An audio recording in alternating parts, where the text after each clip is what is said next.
I'm Archbishop Charles Brown, the Apostolic Nuncio here in the Philippines, here in Radio Veritas 846. I just want to invite you to continue to listen and spread the word about this wonderful radio station, Radio Veritas 846, which is serving Catholics throughout the Philippines. It's a privilege for me to give this word of appreciation and encouragement to all of you listeners to continue to listen, Radio Veritas 846, and find more listeners for this wonderful station.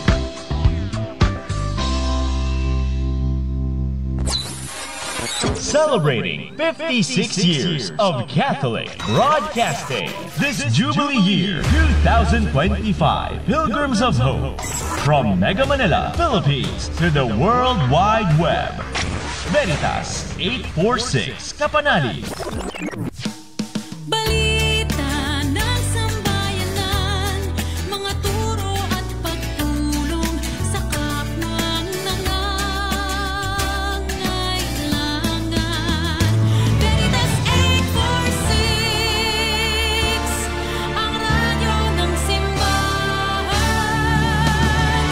Member, Catholic Media Network and kapisanan ng mga broadcaster ng Pilipinas. Mga kapanalig, ang ating Philippine Standard Time, 2 minuto makalipas alas 11 ng umaga. Araw ng Sabado ay 14 na araw sa buwan ng Hunyo, taon 2025.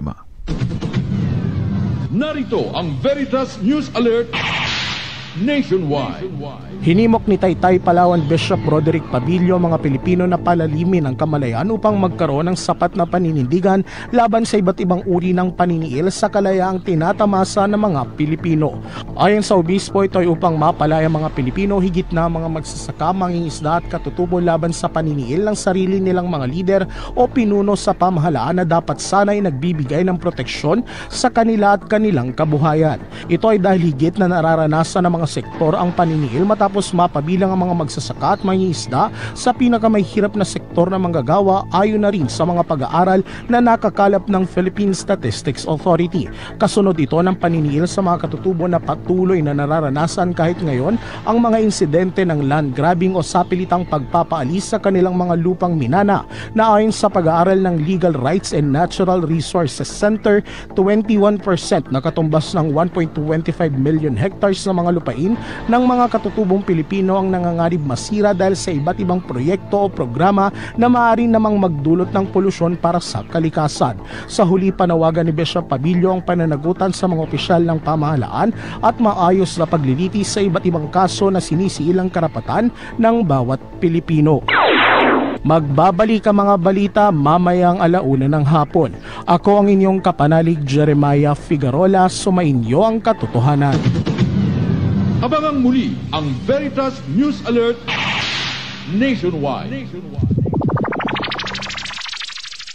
Ang balitang ito ay inihatid sa inyo ng Renalyn. Renalyn, araw-araw. Programang titimbang ng katotohanan sa usapang panlipunan. Veritas. Magpapayabong sa moralidad ng bawat Pilipino. Veritas. Magsusulong ng mga doktrina ng simbahan sa sektor ng ekonomiya, politika, kultura at kalikasan. Veritas. Tuwing Sabado, kasama si Reverend Father Jerome Ceciliano. Veritas.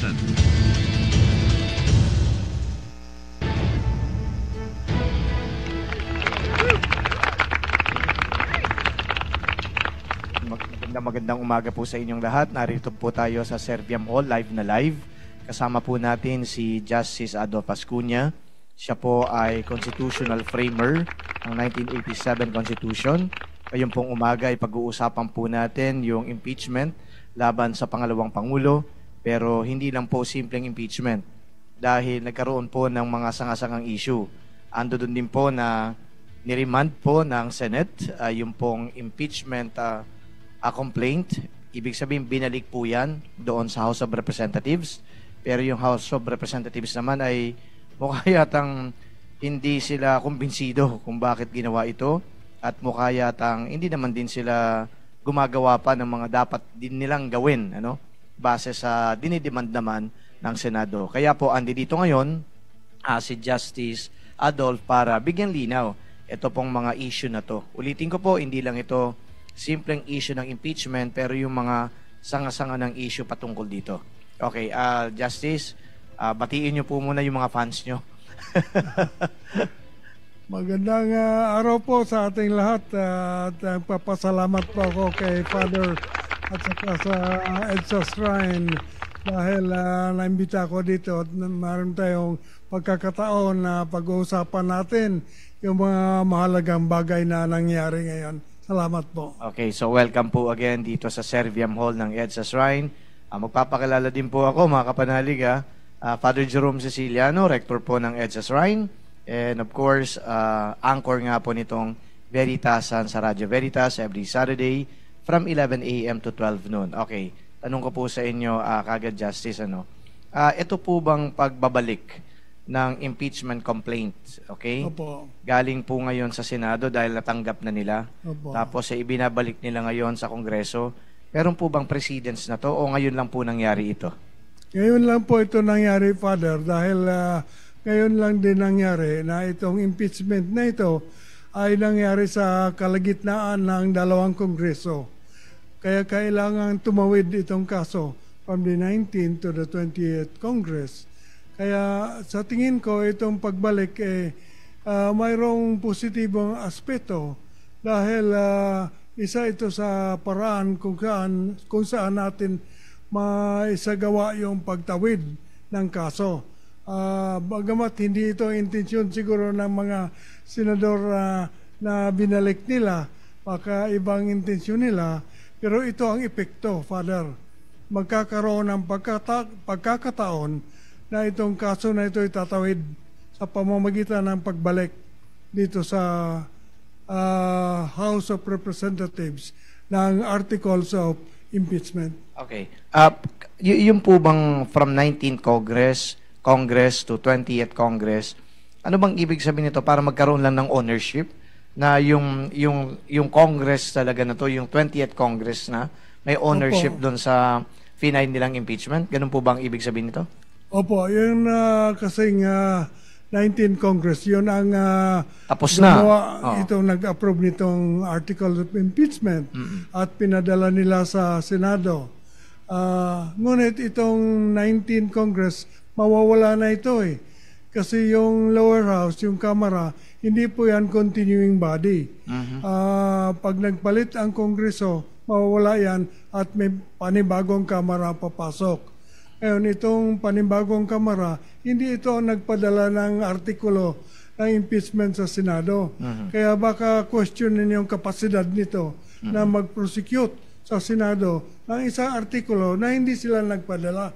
Okay. Kaya mas siguro maganda na ibinalik upang magkakaroon ng pagkakataon ang 20th Congress to be the one to transmit the articles again to the Senate at therefore magkakaroon ng standing to prosecute. Okay. Pero hindi naman po ibig sabihin na yung articles of impeachment o di kayo yung grounds at saka yung iba pa na nakalap nung 19th Congress ay babaguhin. Pwede namang in toto yung pa rin. Hindi po. Hindi pwedeng babaguhin yun dahil bawal po yung more than once na in a year magkakaroon ng impeachment. Pag binago yan, that will be a new impeachment and bawal po within 1 year. Kaya isa-certify pa nga nila na ito mismo ang inadapt namin at wala nang iba within 1 year. So technically, dalawang bagay pala. So parang yung 20th Congress magkaroon lang ng ownership nitong petition. Yes. Okay? Para isubmit na nga dito sa Senate. But at the same time, hindi naman din babaguhin because kapag binago, that will constitute a new impeachment filing, di ba? Which is a violation naman ngayon ng Constitution. Okay. Ngayon, bakit po kaya itong House of Representatives ay hindi po ginagawa yung dapat na gawin nga na isa-certify lang naman nila Ano po bang tingin niyo na dito? Wala po naman kasi sa requirement yan, Father, na certified. Saka presume naman yan na regular yung action nila. So ito siguro isang formalidad lamang upang maibalik nga yung articles at sa ganon magkakaroon yung pumapasok ng Kongreso na magkakaroon ng ownership din sa mismong article. Okay. So you talk about wala naman ding kumbaga no? Opo. Parang ano dito, irregularity or whatever. Opo. Pero ang point naman natin dito is bakit pa talaga kinakailangan kung hindi naman pala ito required naman ng Constitution? Yes. Bakit kinakailangan pang gawin naman ng House of Representatives? Samantalang dapat nag-ooperate sila based on law, based on Constitution. Yes. Hindi naman kailangan, ngunit ang problema itong 28th Congress, walang partisipasyon sa artikulo. Kaya kailangan ito ngayon i-certify ng 19th Congress na walang binago, pero ipasa nila sa 28th Congress. 28th Congress naman yun ang magbalik. Kaya yung 28th Congress, pagbalik nila, mayroon na siyang partisipasyon sa artikulo at magkakaroon ng kapasidad to prosecute. Okay.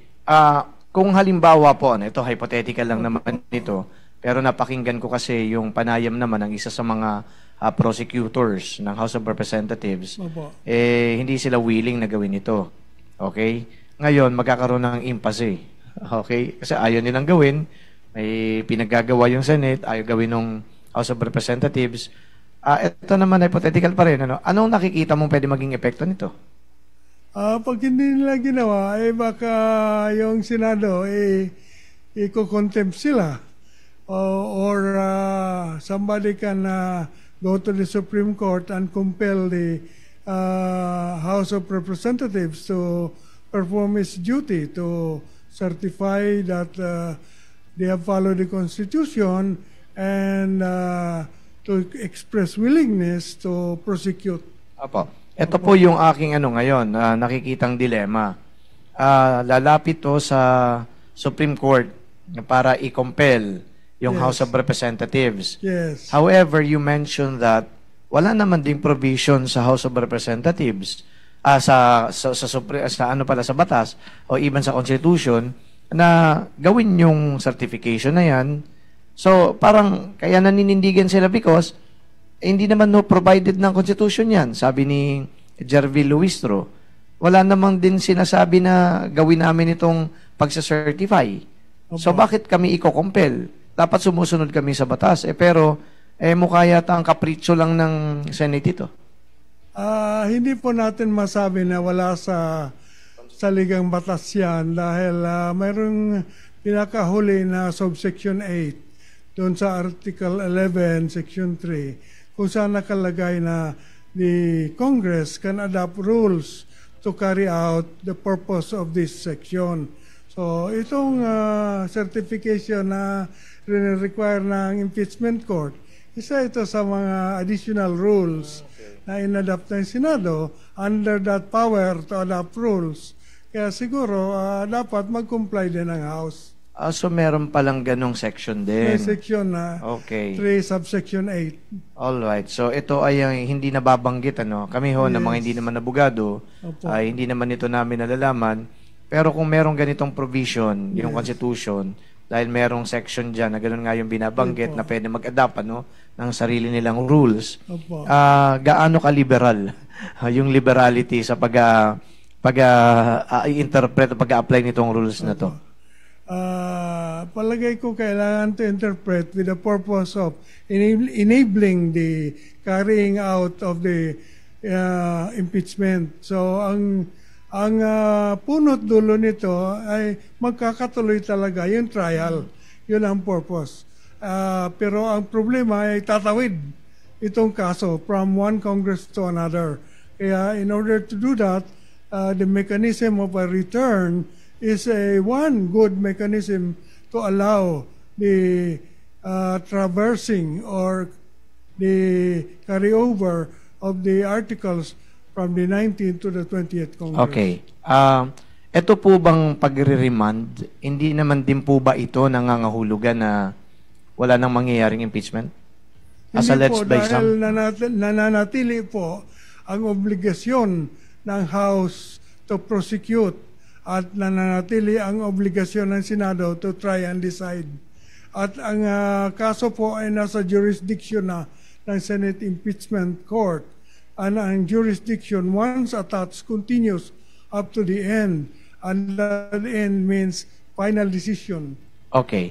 Kung sakali naman po na may mga motion kasi na i-dismiss okay? Hindi po pwede. Hindi po pwede ho yun. Hindi pwede. So nakikita nyo ho ngayon, based on the constitutionality of it, Yes. the Senate is duty-bound to hear the case, the impeachment case. To try, yes. To try the case. Yes. No other parang option for unless them. the Supreme Court decides otherwise. Okay, if the Supreme Court decides.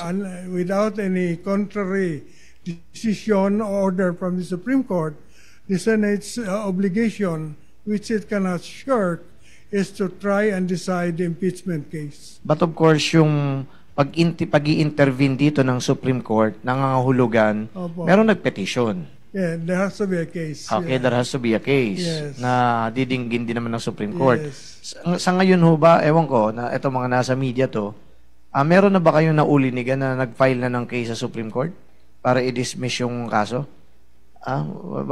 Meron na ho ba, Justice? Ako wala akong naririnig Pero may mga, eto kasi si Atty. Torion. Meron si Vice President Sara Duterte. Okay. Na question yung impeachment na inadopt ng Kamara dahil daw ito ay pang-apat na. Dahil merong tatlong nauna. Na hindi nilaksyonan. Kaya, according to her, pang-apat na ito, so bawal. And that's pending in the Supreme Court. Okay. Balikan ko yung sinabi niya na merong naunang tatlo na hindi inaksyonan. Opo. Papaano ho ba natin masasabi na yung impeachment ay totally na-file? Sa palagay ko po, one way of explaining, kasi pinapa-explain din nila anong nangyari doon sa tatlo. Ang sabi dyan ay noted without action. Ang bawal kasi is initiating an impeachment. And initiating has been defined by the Supreme Court as taking action.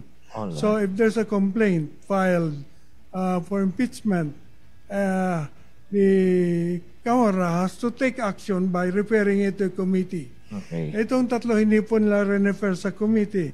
Hindi nila inaksyonan. And I think they adopted a resolution not to act. Okay. So the question is whether the resolution not to act is an action. All right. Medyo Medyo masalimot po ito kasi sabi ninyo yung initiating is taking action Any action. Taking action pero not to act. Action not to act. Yun ang issue doon sa Supreme Court. Okay. Ang ibig bang sabihin nitong nitong House of Representatives na not to act is not taking cognizance of the impeachment complaint? Ganun ba? Ganun bang ibig sabihin doon? Not doing anything about it. Yes. Not referring it to the committee. And instead, they acted under another procedure, which is they themselves were the complainants by direct voting of 1/3 and more votes under another section.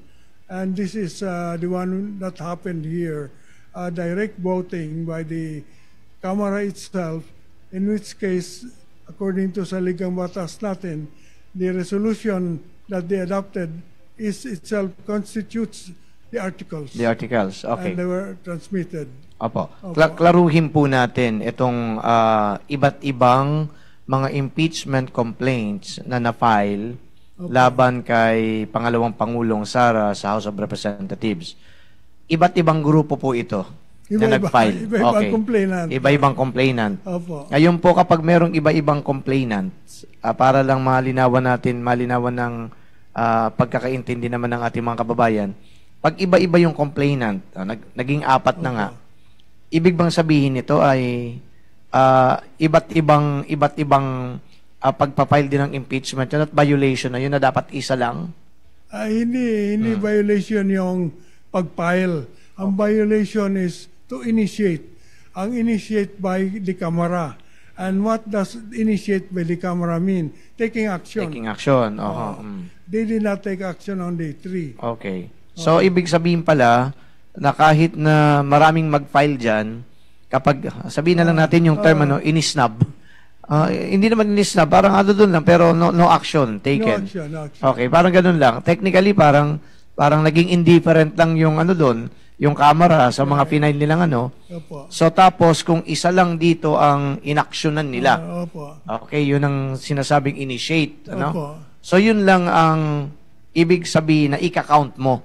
Opo. Bilang na-file talaga. Yun lang ang bibilangin. Yun ang bibilangin. Opo. So, isa pa lang. Isa pa lang. Yeah. But anyway, yun ang final na petition ngayon ng pangalawang Pangulo sa Supreme Court na ideklara ito na violation nga ng Constitution kasi pang-apat na dahil may nauna ng 3. Okay, medyo masalimot yun. Eto. Yung po bang Supreme Court kapag ganitong mga ganitong usapin, mabilis bang umaksyon? Mabilis bang magbigay ng desisyon? Depende po yan sa sitwasyon dahil ang Supreme Court naman ay collegiate body at meron ding sariling rules yan. Pero yung mga ganitong kaso ay mabilis po yan inaksyonan ng Supreme Court at medyo constitutional question kasi yan. So, palagay ko hindi patatagalin. Hindi matatagalan yan. A-action ng kagad nila. Action ng Supreme Okay. Court. Opo. Ngayon po ay kung sakali man na ito ay mapunta na nga sa Senado, okay, may iba't ibang opinion din po dito, Justice. Opo. Sino po ba ang dapat na maging presiding officer ng impeachment court? Nakalagay po sa saligang batas natin na pag ang presidente mismo ang nakahabla, ang Chief Justice ang magpreside. Okay. Pero ngayon, yung Vice President naman ang nakahabla, so ang Senate President ang magpreside sa palagay ko.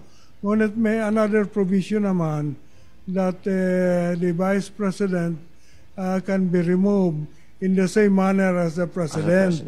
Kaya merong nagsasabi na in the same manner, ibig sabihin, pag impeachment at saka yung magpreside ang Chief Justice din. Kasi otherwise, hindi same manner.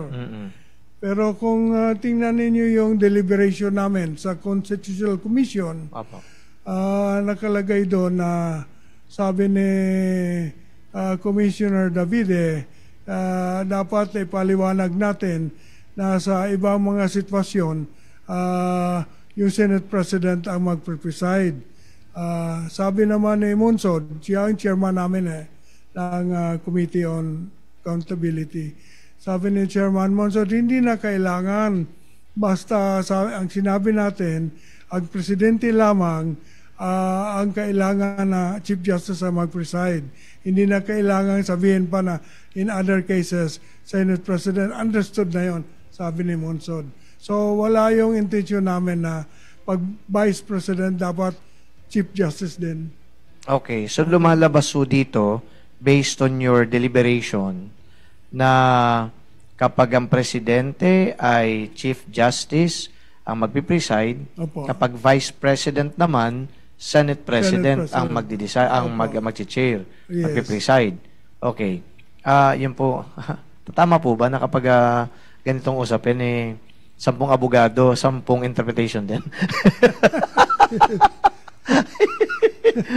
Kasi alam ninyo, lalong-lalo na ngayon yung social media, Justice, yan naman ho ay available, accessible para sa lahat. Ang dami-daming informasyon na lumalabas. Kaya namin kayo in-invite dito dahil kayo ay hindi lamang kumbaga ay Supreme Court Associate Justice, framer pa kayo ng Constitution at alam ninyo yung deliberation na nangyayari.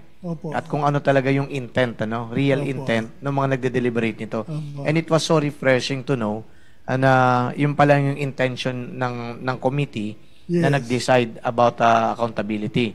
Na hindi, presidente ang tinatry sa impeachment court, ang presiding officer dyan is yung Chief Justice.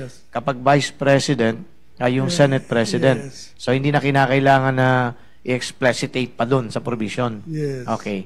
Ngayon, nakita ho natin dito na dalawa lang naman ang kumbaga ay pwede ma-impeach Ay, pwede din pala yung Supreme Court Chief Justice, di ba?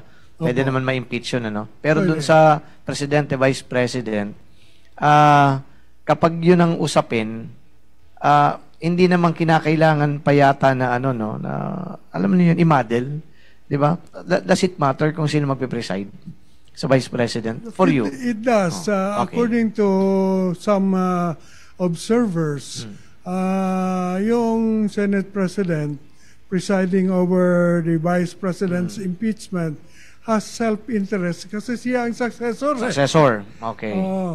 So yun ang pero merong sagot dyan. Ang sagot, hindi siya ang successor. Siya lamang ang successor if both the President and Vice President are vacant. Pero hindi naman vacant ng President ngayon. So halimbawa matanggal si Vice President Sara, si Chise hindi maging Vice President. Hindi automatic yun. Hindi automatic. Vacant lang. Magkakaroon ng nomination at election of a new Vice President. Okay. So, hindi ang Senate President, even on a temporary basis, will not act as President, as Vice President. Sino yung mga pwedeng i-consider na maging Vice President in the event that Vice President Sara Duterte is found guilty? Okay. The President can nominate any member of Congress. Any member of Congress, both the lower and upper house? Okay. And then magbobotohan yan, separate voting. Sino ho yung magbobotohan po dito? Yung Kongreso. Yung Congress mismo? Okay. So kung sino ho ang kumbaga ay naboto ng both houses, ang tanong dito ay, kailangan ba na i-ratify pa ito ng Presidente? Aprubahan? Hindi na ho kailangan. Siya ang nag-nominate. Okay. Yung nomination mo ba ng Presidente, isa lang? Isa lang. Isa lang dapat? Isa lang. Kanino mang gagaling yung iba pong nomination? Wala na. Wala siyang ibang kalaban. President lang. So kumbaga, ang parang mag-ratify nito, yung Congress lang. Yes. Okay. Now, ano ho ba sa batas ang requirement para yung ninominate ng Presidente para maging Vice President, ilan po bang boto ang kailangan? Majority lang. Majority lang? Yeah. Okay. Kung hindi ma-reach yung majority, mag-nominate ulit ang Presidente. Nominate ulit. Nominate ulit ng iba. Okay, ganun kasalimuot, Dahil masalimuot po ang ating usapin, magpapakilala po muna tayo para makahinga din po kayo ng mga nakikinig po sa atin.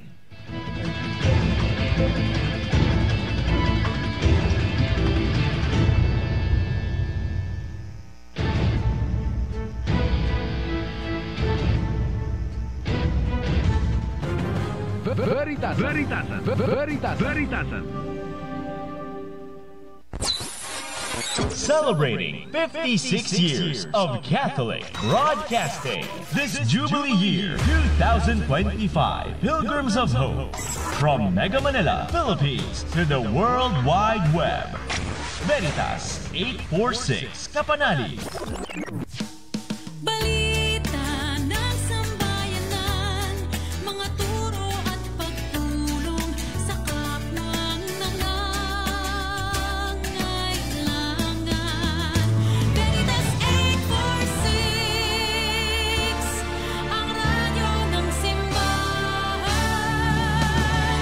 Member, Catholic Media Network and kapisanan ng mga broadcaster ng Pilipinas. Mga kapanalig, ang ating Philippine Standard Time, 30 minuto makalipas alas 11 ng umaga. Kapanalig, muling damhin ang mga thrilling adventures mo with Tatay at ipagmalaki ang pinakamagigiting na haligi ng tahanan ngayong Father's Day. Adventures with Tatay Father's Day Promo 2025. Sa isang text message, ikwento sa amin ang paborito niyong childhood pasyalan kasama ang iyong mahal na itay at sabihin ang pinakahindi niyo malilimutang alaala kasama siya. Siguraduhin ilagay ang sariling pangalan, address at pangalan ng iyong tatay. Adventures with Tatay Father's Day Promo 2025. Upang makasali, hintayin lamang ang plug na ito ngayong Father's Day, June 15. Bilang hudya Humadyak para mag-send ng mensahe sa Veritas text line 0918-837-4827 0918-837-4827. Ang mapipiling winners ay makatatanggap ng special prize mula sa inyong kapanalig na himpilan at maririnig ang inyong mensahe sa radyo ngayong Father's Day. Adventures with Tatay Father's Day Promo 2025. Yeah, it's not time to make a change. Just sit down and take it slow. Adventures with Tatay Father's Day Promo 2025 is brought to you by Mark Cafe 5-in-1+1 Coffee Mix. Ang sarap ng natural. And Veritas Truth Shop. Veritasan.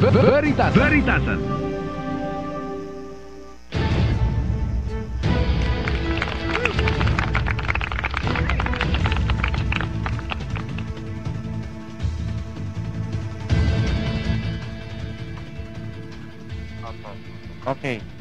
Okay, mga kapanalig, balik po tayo sa talakayan po natin dito sa Serviam Hall ng EDSA Shrine. Yung kabubukas lang po ng kanilang mga radyo at saka Facebook.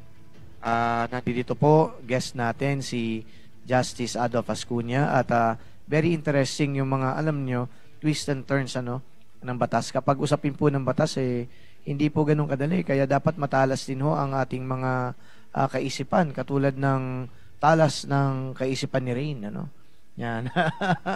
Dapat makinig ka rin kasi magre-report ka nito, Dapat talagang tinatandaan mo yung mga paliwanag ni Justice. Okay, balik po tayo doon sa presiding officer. Yan, tapos yung maaaring pumalit. Tapos ito ay ino-nominate ng presidente. Hindi naman ibig sabihin na yung Senate President ay yun din ang kukuning Vice President kung sakali man. And then majority lang ng both houses. Kung halimbawa sa Senate, yung na-nominate ng presidente para maging Vice President, majority lang. Ganon din naman sa House of Representatives, majority lang. Niro-rule out ba natin dito yung ibang sangay ng gobyerno para i-nominate ng presidente kung sakaling may impeach ang Vice President? Wala po sa provision yun. Alin po? Niro-rule out natin yung kumbaga pwedeng maging nominee yung mga miyembro ng ibang sangay ng pamahalaan. Dapat lang manggagaling ho sa both houses lang, Members of Congress. Only members of Congress can be nominated. Okay, that's very clear. Okay, sige po, Justice. Only members of Congress can be nominated to replace the Vice President. Okay. Malinaw po yun, Opo. House of Representatives and then Senate. Yes. Sa kanila po pwede manggaling yung maaaring inominate ng presidente kung sakali man ng pangalawang Pangulo na si Sara Duterte ay tuluyan ngang mako-convict doon sa impeachment court. All right. Justice. Opo. Vice President itong si Sara Duterte. Opo. Pwede ba siyang filean ng mga criminal case? Wala ba siyang immunity? Wala. Ang Vice President wala pong immunity. Okay. So, pwedeng mag-file ng kahit na anong kaso maliban sa impeachment laban sa pangalawang Pangulo dahil wala siyang immunity? Wala po. Okay. So, interesting ito dahil bakit pinagpipilitan ba nila yung impeachment? Pwede naman pala mag-file ng criminal case.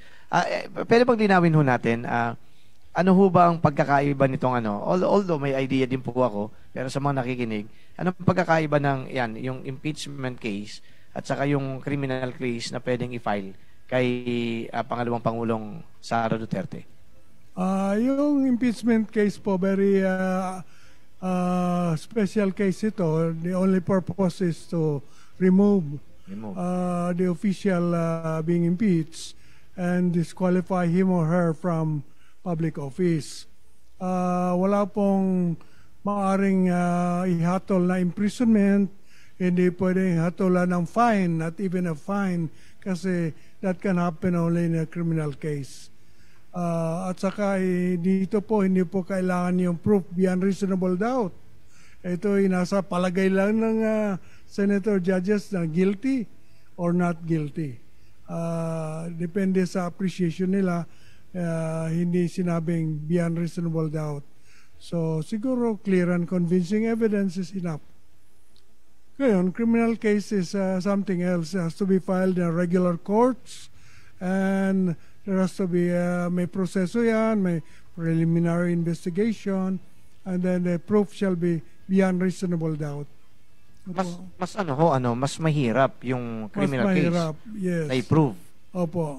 Mas mataas ang threshold for conviction. For conviction. Opo. Okay. So dito naman sa impeachment court, mas mataas ang level ng partisanship. Yes, it's a political as well as legal process. Okay, political and legal process. Kaya yung pong 18 na yon na pumabor para i-remand yung impeachment complaint, yun na ho ba yung yun na ba yung mga kumbaga mag-a-acquit din sa pangalawang pangulo? Indikasyon ho ba yun? Ano sa palagay nyo? Ito mga palagay lang eh.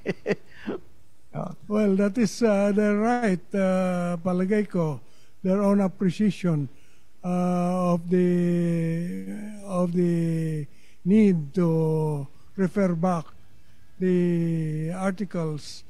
As I said, iba-ibang intention siguro yan, but there is one aspect na positibo. As I said, it provides for a procedural mechanism to allow the case to cross over from the 19th to the 20th Congress. Okay, let's talk about the truth. Let's talk about the truth about the Vice President. Meron mga allegations laban sa kanya, kaya nga magkakaroon ng itong impeachment case and then hearing. Palagay niyo ho ba sa ganitong impeachment proceedings, malalaman ng taong bayan ang katotohanan? Malalaman ng taong bayan ang katotohanan? Siguro naman pag lahat ng ebidensya nakapasok, both sides, yung taong bayan naman natin intelligent Palagay ko malalaman nila ang katotohanan dahil they have their own unique way of judging things, and our people, as shown in our history, have been very sharp in political matters. Sa palagay ko, malalaman nila ang katotohanan after the trial. Okay. Maganda yung binanggit mo na yung pong mga kababayan natin ay politically sharp. Yeah. Marunong din mag-appreciate ng mga nakikita nila, napapanood nila, napapakinggan nila. Pero ito yung point ko. In the event na na-acquit si pangalawang Pangulong Sara, does it mean that all the allegations against her ay walang katotohanan because of the acquittal? That doesn't necessarily mean that the allegations are not true. As I said, the procedure is both political and legal. So the votes of the central judges are tinged with political flavor. So not necessarily based on what is the evidence, but on their own political orientation. So although they take the oath to render judgment according to the evidence, hindi mo matatanggal the fact that they are politicians. And the process itself is political. So tanggapin natin na you have to give room for the political dimension to play a part in the judgment. Okay. Kaya ko po natanong yan kasi although sabi nga ninyo na politically sharp yung mga Pilipino, pero yung ganito hong kumbaga ay usapin, they are going to base their appreciation on the events. Kapag halimbawa ay na-acquit, sasabihin nila, na-acquit naman Ibig sabihin, hindi totoo yung mga allegation. Ganun din kapiloso po ang mga Pilipino. Pero yung iba naman, na sabi nga ninyo na nakakakita, na meron bang Mary Jane Piatos dyan? Meron ba, yung ganun meron bang Nissin Biscuit, yung ganun mga pangalan, na mukha yatang inimbento, parang hindi na alintana yun Kahit nakitang-kita naman na inimbento kasi, sasabihin nila, nakita na nila, patunayan ngayon, wala siyang ginawang masama dahil acquitted nga. Pero yun, at least sa knowledgeable like you, malaking bagay na masabi natin yan sa taong bayan, may bulalas yan. So acquittal doesn't mean that there is no truth. Okay, to the allegations or to the accusations or to the issues being deliberated on in the impeachment proceedings. So yun po yung malino na sinabi ninyo doon. Okay, now yun po bang political aspect nito? Okay? Hindi natin mapipigilan kasi yung mga senador kung talagang pabor naman kay Sara, di ba? So magiging bulag-bulagan na lang yan kasi importante dito, ma-acquit yan Para 2020, tatakbo pa yan. Ganun ho ako ka-diretso sa nakikita kong kumbaga mga possibilities Do you think etong trial na to, positioning na to sa 2028? Ano po ba tingin niyo dito? Malayo pa naman pero may bearing ba? Ito pong 2025, itong trial na to, impeachment trial. Ano ba to? Pagpo-position na ba para sa 2028? Pag-align na ba kung kanino? Nakikita niyo bang ganun yan? Mahirap po sabihin yan, Father, kasi maraming factors will come into play when it comes to prospects of elections in the future. So there are many imponderables. So we cannot predict the future of the presidency in our country. We cannot. Okay, understood. Okay. Pero the way many of these senators are acting up, ganun parang eto na, mukha yata malakas pa itong si Vice President Sara Duterte, kaya naku, wag tayo magpadalos-dalos. The accusations also hurled against the Senate President, parang ganun din. Mukha yata naninimbang, parang takot yata kay BP, blah, blah, blah. Anyway, these are mere accusations. Ayaw natin patulan. Pero ang point ko lang dito, nanggagaling ito sa taong bayan. Iyon ang kanilang appreciation. Yun ang kanilang nakikita. Yun ang kanilang paniniwala. Na sa ngayon, sa mga knowledgeable like you, gusto sana natin i-tone down natin yung ganung mga pananaw. As much as possible, we would like to be objective. But do you think that there is objectivity in this process? Well, I read someone who said, let them just present the evidence and I will judge whether guilty or not. Okay. Yun ang attitude ng iba. Na sila mismo mag-husga.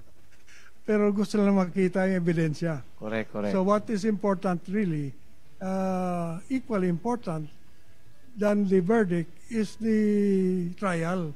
The trial should be able to present both sides, no? The evidence of both sides. That's why hindi maganda yung very short calendar na ni Francis Tolentino. Okay. Na one day lang yung evidence, 1 day or 2 days lang yung presentation of evidence by prosecution, 1 or 2 days for the defense. Palagay ko hindi sapat yun. There are 7 charges. 7 charges, Kaya, ang dami. As long as there is full-blown opportunity for both sides to present their evidence, I think people watching, and there is accurate coverage, people watching will be able to judge for themselves what is the truth. So technically, it is not only the senator or judges who will judge the Vice President, but the Filipino people as well. Yes, who will be intently watching and observing all the proceedings kung matutuloy nga itong proceedings na to. Kayo po ba personally ay matutuloy ito? Personally, palagay ninyo matutuloy po ito? Itong impeachment? Palagay ko po dahil the Senate Impeachment Court has already acquired jurisdiction over the case. It has served summons on the respondent. And so, it is on course, I would say, to continue the trial after the House sends back the articles with the required certifications. Okay. Magpapakilala po ulit ang Veritasan. Pagbalik po namin ay yung text messages ninyo, mga tanong po ninyo kay Justice Adolf, babasahin po namin para masagot din po niya. pagbabalik po ng Veritasan.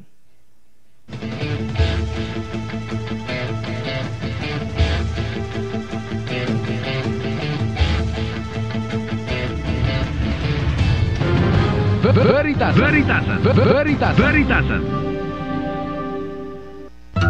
Kapanalig, narito ang ilang paalala sa pakikibahagi ng on-air and online healing masses sa Veritas tuwing alas 6 ng umaga, alas 12 ng tanghali, alas 6 ng gabi at alas 12 ng hating gabi. Maghanda ng isang munting altar at maaaring lagyan ng krusipiho at nakasinding kandila. Magsuot ng kaaya-ayang damit katulad ng isinusuot kapag dumadalo sa pangkaraniwang misa. Panatilihin ang katahimikan at sumabay sa mga pag-awit at pagtugon sa mga bahagi ng misa. Iwasan ang mga bagay na makakasagabal habang nakikiisa sa banal na Eukaristiya. Maaaring tumayo o umupo sa pakikibahagi ng Eukaristiya maliban na lamang sa mga may karamdaman. Sa bahagi ng komunyon, hinihikayat ang lahat na dasalin ng Act of Spiritual Communion bilang pagtanggap ng banal na komunyon. Kapanalig, ating ihanda ang sarili sa pakikiisa sa hapag ng Panginoon, ang hapag ng katotohanan at ng ating kaligtasan. Healing Mass sa Veritas. Abangan!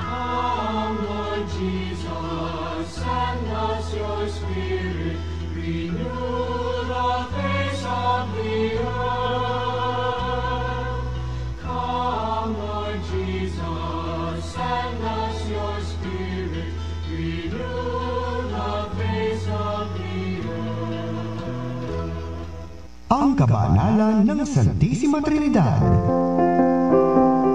Ipinagdiriwang ng Simbahang Katolika ang kabanalan ng Santissima Trinidad tuwing unang linggo pagkatapos ng Pentecostes upang bigyang pugay ang ating walang hanggang Diyos, ang Diyos Ama, Anak at Espiritu Santo. Inaalala natin ang Diyos Ama bilang ating manlilikha, ang Anak bilang tagapagligtas at ang Espiritu Santo bilang tagapagbigay ng ginhawa. Ang selebrasyon ay sinimulan ni Pope Gregory IX sa mga simbahan noong ika-4 na siglo, nakasaad sa Mabuting Balita ayon kay San Mateo, Kabanata 28, Talata 18 hanggang 20. Humayo at ituro ang mga aral ng Diyos sa lahat ng bansa at binyagan ang sangkatauhan sa ngalan ng Ama, ng Anak at ng Espiritu Santo.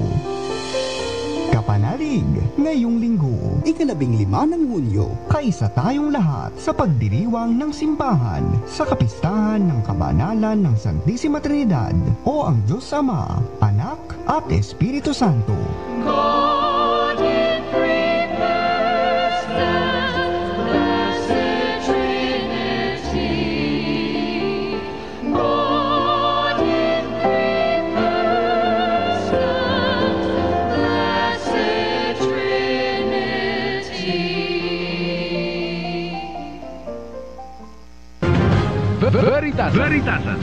Veritasan. Tayo muli dito sa Serviam Hall, Veritasan po, every Saturday from 11 a.m. to 12 noon. Pinag-uusapan po natin ngayong umagang ito ang tungkol po sa impeachment laban sa pangalawang Pangulo at kasama pa rin po natin si Justice Adolf Ascuña. Justice, meron pong tanong po dito sa inyo. Pwede po bang maparusahan ang mga senador kapag labag po sa Constitution ang mga hakbang sa impeachment trial ni BP Sara? Pwede po bang managot daw ang mga senador? Sino magdedetermine na labag sa Constitution yung ginawa nila? Ano po ba? Ang Senado mismo ang mayroong karapatan magdisiplina sa kanilang mga miyembro for disorderly conduct. Yun ang nasa Constitution natin. So, wala na iba. Senado lamang.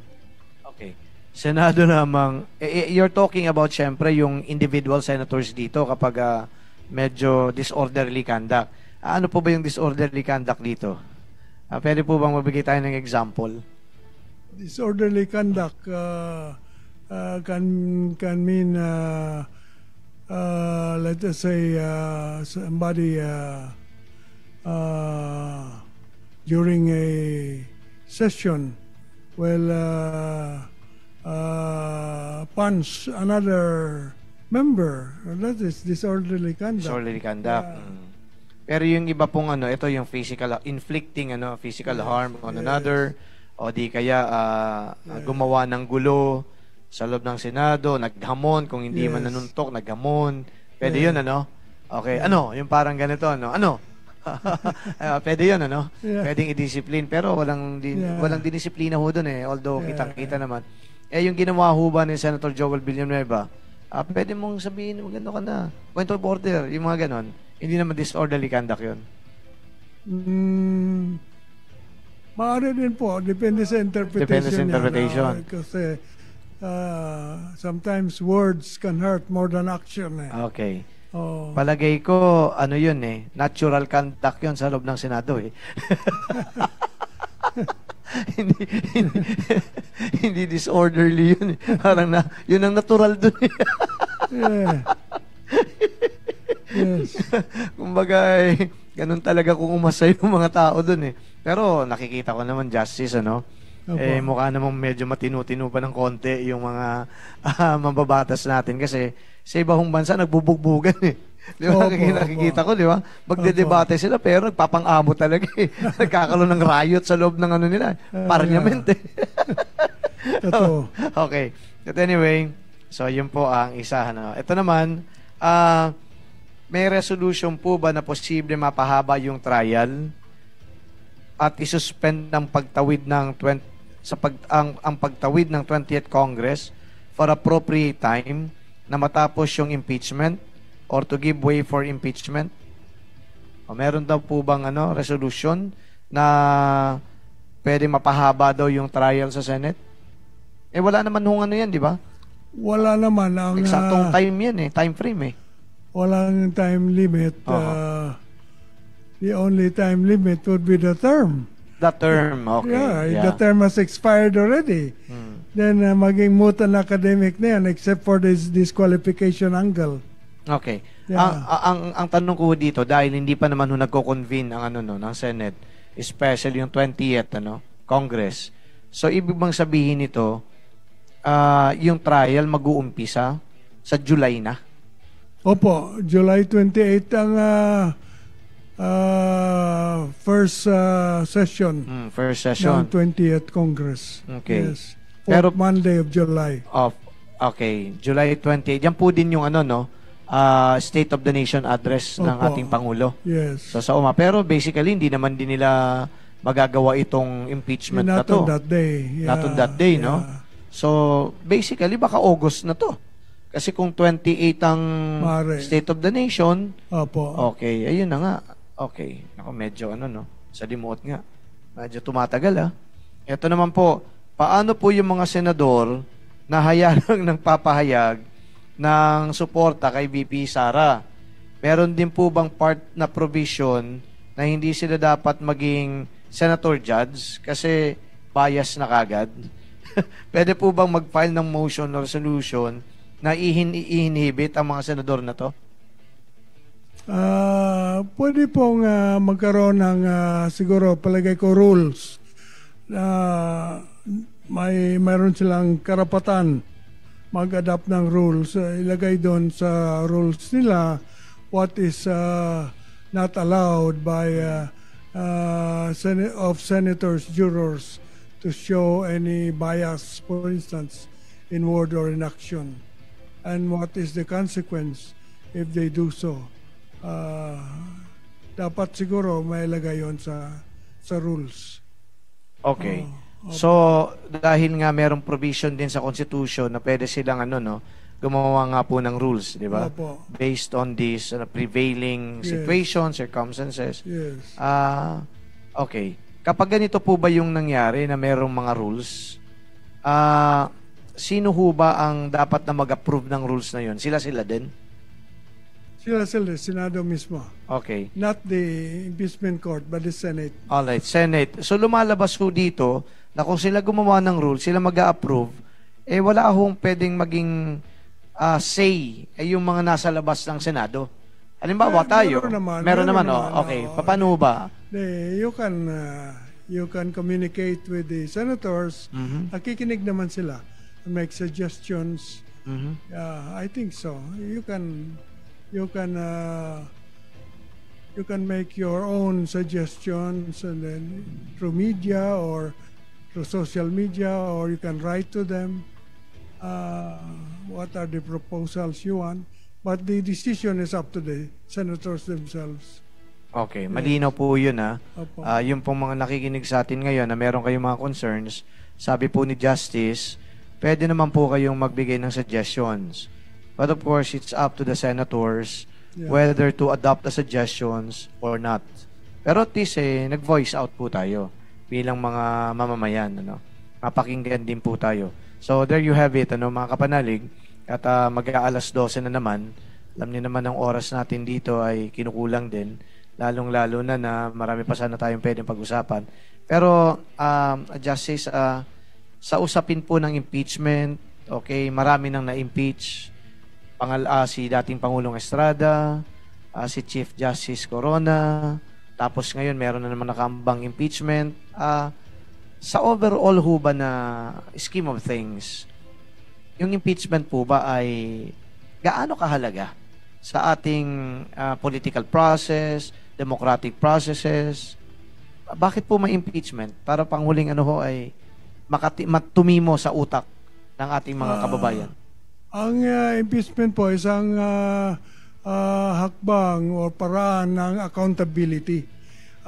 Dahil itong prinsipyo ng accountability ay nakalagay sa Article 11 natin ng Saligang Batas, kung saan sinabi na public office, public trust, and public officers and employees must at all times be accountable to our people. And one of the ways in which accountability is implemented is through impeachment. Pananagot na matatanggal sila if they violate the rules regarding accountability. Okay. Yes. Meron din po bang chance na ito ay gawing weapon against a political opponent? So they weaponized impeachment to eliminate any political opponent. Meron din po bang ganong pananaw? Hindi po maiiwasan yan because as I said, impeachment is both a legal and a political process. But political doesn't necessarily mean bad. Political can mean something for the good of the country. So maybe partisan politics can be bad, but political itself is a good concept. It means governance. Democratic governance is a political matter. So this impeachment is part of that. Okay. I don't want to put you on the spot, but I will. Okay ba yun, Rain?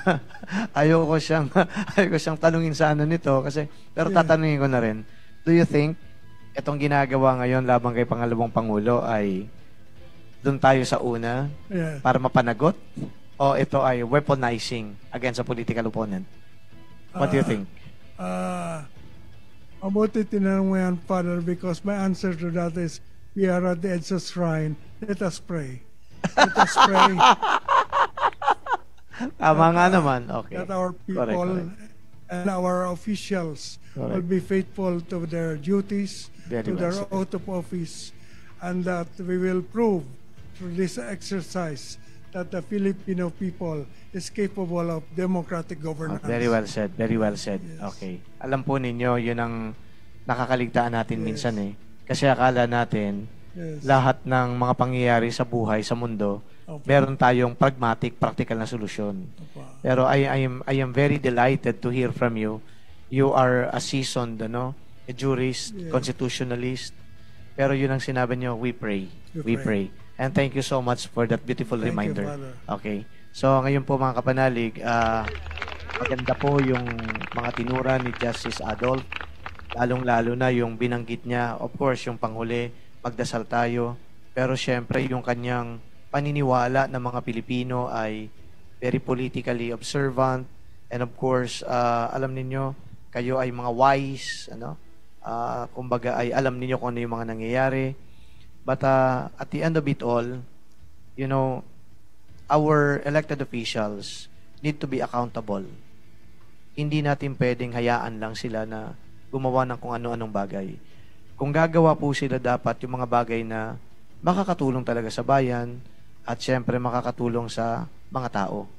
Hindi pwede na babayahayaan lang natin sila na ayun, impunity kung ika nga kung tawagin natin ito, basta-basta na lang ay tuloy-tuloy sa kanilang mga paggawa, pagkilos na wala pong benepisyo para sa mga tao. So yung pong impeachment, ang ganda dahil it is kumbaga seeking accountability from our politicians and elected officials. But for us, many Filipinos, hindi lang po tayo dapat na nagmamatsyag, kundi umaasa din na mapapabuti nga ang kalagayan ng ating bansa.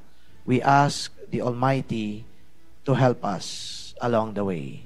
Maraming salamat po, Justice Adolf, and it's a pleasure to have you here at Veritasan, our radio program every Saturday. Thank you, Father. And we hope to have you again the next time. Alam ko kapag natuloy na itong impeachment trial, kailangan namin ng mga batikang resource persons na katulad nyo. Thank you. Thank you. So mga kapanalig, ito po si Father Jerome Ceciliano. Sumainyo ang katotohanan. Bukas po ay Sunday, magsimba tayo, and of course, Happy Father's Day din sa inyo, Justice Adolf. Thank you. Sa lahat ng mga tatay, Happy Father's Day po. Happy weekend.